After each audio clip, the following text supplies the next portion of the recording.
Pare. Aniya katigo aron sa ulog ni sakramento sa Santos na Misa. Diin sulod niini ato ang saksihan ang panagiusa diha sa sakramento sa komunyon sa ato mga igsuon na nagahigog maayo sa usap-usa. Ato sila iampo na ang ilang kasal magbalaan silang taratag sa kaugalingon o ang ilang pamilya maligpon o mahimong maayo iiblo diha sa atong katilingban na Kristohanon. Atong iampo si Hernani o Consolacion, si Raymond, si Rowena, si George III, si Irene, si Jundi, si Mary Jane, si Jesui, si Mary Joy, si Alberto, si Lucia, si Tony, si Era May, si Eric, si Maria Norma, si Kent, si Angelique.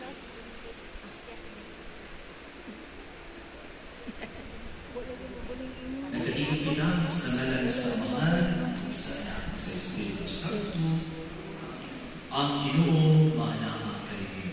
Nasa kayo. Mga igsuon, alumandam kita sa pagsauli ni Santos ng Misa, maginulso kita sa atong mga sala.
Kaluyan na tigilas sa Diyos ang makakahom sa tanan at pasaylupon sa atong nasa dado na kita nilang mato sa kinabuhi namin. Amen. Himaya sa Diyos dito sa mga langit.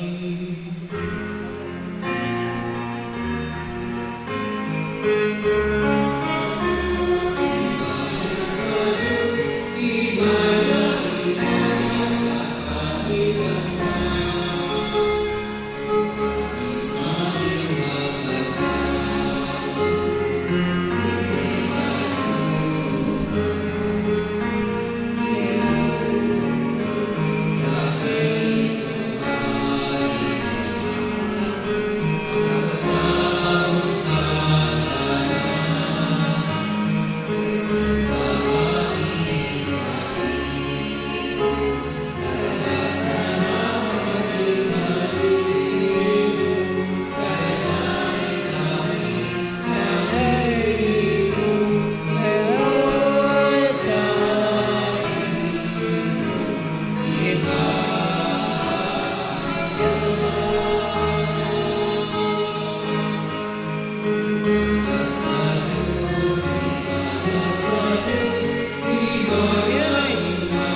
Alang niining mga kaslunon nga ya karon dinhi niining adlaw aron mahigusa diha sa sakramento sa kaminyoon.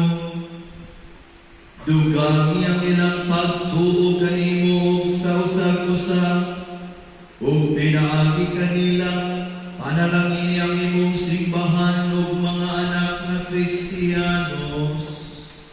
Kini among ipangayo pinagi sa among Ginoong Jesucristo imong anak nga buhi ug hari uban kanimo sa Espiritu Santo, Dios na usa hangtod sa kahangturan.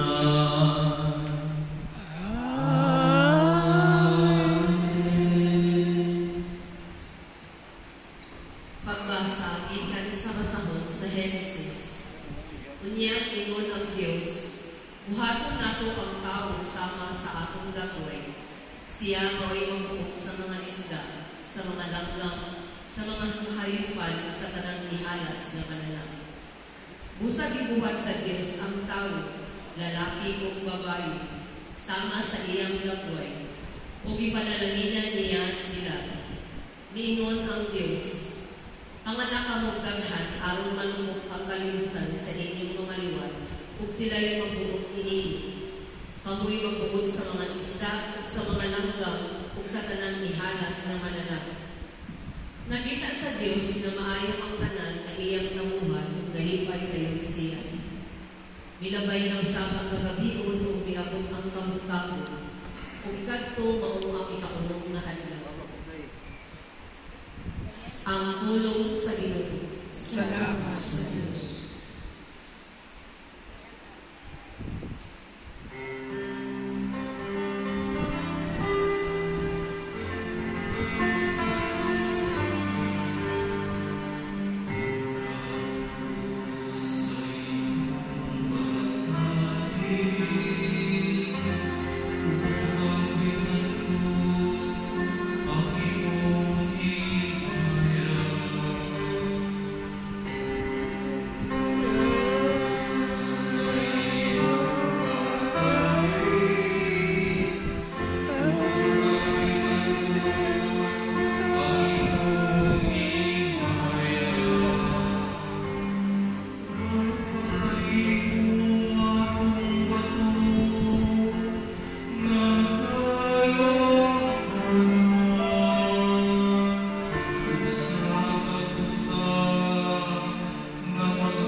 Ang Ginoo manaakan ninyo.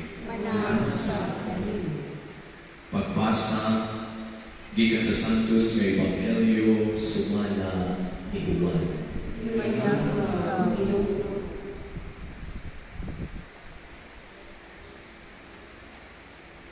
Sa ikatulog na adlaw, may kasal dito sa lungsod sa Cana sa Galilea. Dito ang inahan ni Jesus. Ginapit ko si Jesus kung ang iyang mga tinunan. Sa nota na silang pino, ang inahan ni Jesus mingon kaniya. Wala na sila'y pino. Si Jesus dito ba? Babae, ayaw akong tudluki kung unsay ako buhaton. Wala pa maabot ang akong panahon. Unya giingnan sa inahan ni Jesus ang mga sulugoon. Buhatan ninyo bisan unsay iyang isugo kaninyo. Ang mga tiyo may mga tulumanon sa ilang tinuuhan labot sa pagpaglinis. Kung tungod niini, dito gibutang ang unong kakadyaw bato nga kasunlan o tubig. Ang matagusa, kasunlan o kauhaan ngadto sa katluan kagalon ng tubig. Si Jesus mingon sa mga sulugoon, punan yung tubig kining mga tadyaw. Kung ina kining ipuno. Unya mingon siya kanila, kapa ang tubig ug dan-ang ngadto sa tinugianan sa kumpiran. Kung ginala nila kining ng kanina, kung iyang kinilawan ng tubig, nanghimo ng pino. Wala siya masayod kundi ikan pampino, apan masayod ang mga sulugoon na mamoy nagkabo sa tubig. Busag, tinawag niya ang bana o giingnan. Nabatasan sa galaghanan ang pagdalit pag-una sa labing maayong bino. Kung makainom na pag-ayo ang mga bisita, anak pa idalit ang bino na dili maayo kaayo. Apan karon pa ni mo idalit ang labing maayong bino. Gihimo ni Jesus kining una niyang milagro dito sa Cana sa Galilea. Dito, ipadayag niya ang iyang himaya o nanungo kaniya ang iyang mga tinunan. May gustoon ang Ebanghelyo sa Diyos. Sa iyo ikaw, O Kristo.